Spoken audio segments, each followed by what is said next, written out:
Video 4. Regolamento Dublino.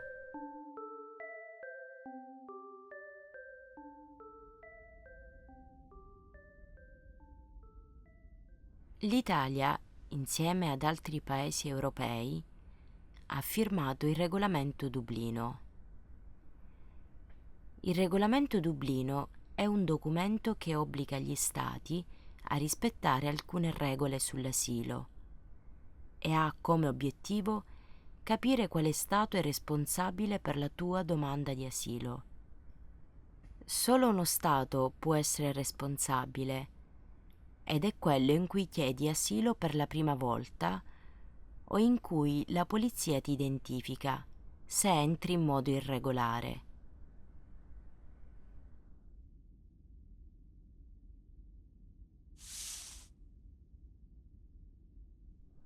Questo significa che quando entri in Italia via mare, via terra o in aereo, la polizia prende le tue impronte digitali quando sei in questura.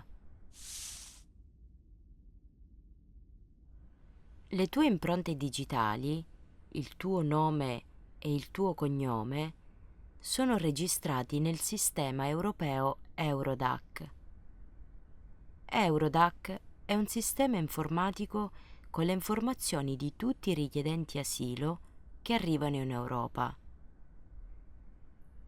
La polizia di tutti gli stati conosce le tue impronte digitali e il paese da cui arrivi.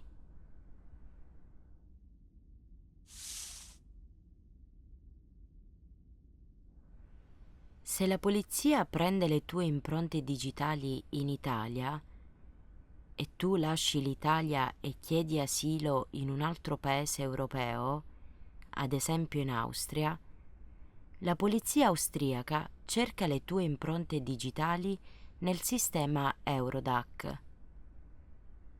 La polizia cerca il tuo nome e cognome e può sapere se hai già chiesto asilo in Italia. In questo caso, la polizia austriaca ti comunica per iscritto che devi tornare in Italia.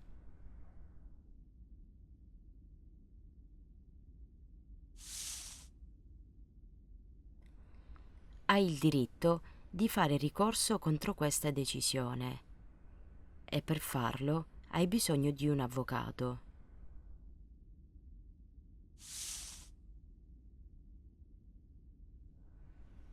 Per organizzare il tuo trasferimento in Italia, i tempi di attesa sono lunghi. Nell'attesa, aspetti nel centro per i chiedenti asilo.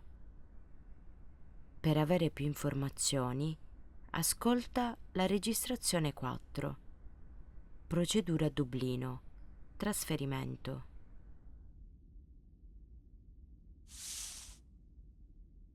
La Convenzione dà diritto al ricongiungimento familiare in 3 casi.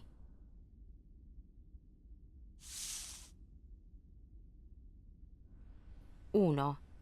Se sei minore, devi dire alla polizia se tuo padre, o tua madre, o tuo fratello, o un'altra persona della tua famiglia vive in uno Stato europeo.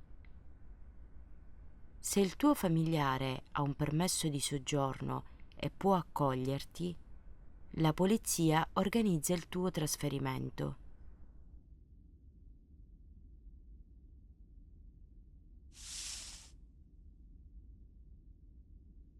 2. Se sei adulto, devi dire alla polizia se tuo padre, o tua madre, o tuo fratello, o tuo figlio vive in uno Stato europeo e ha un permesso di soggiorno.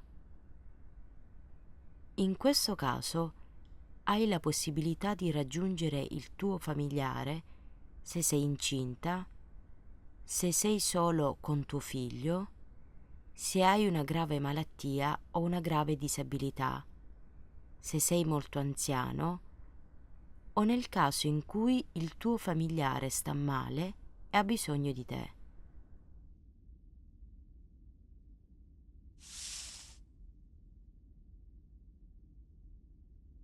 3. Se un tuo familiare è rifugiato o richiedente asilo in uno Stato europeo, devi dirlo alla polizia. Anche in questo caso hai la possibilità di raggiungere il tuo familiare e di chiedere asilo in quel paese,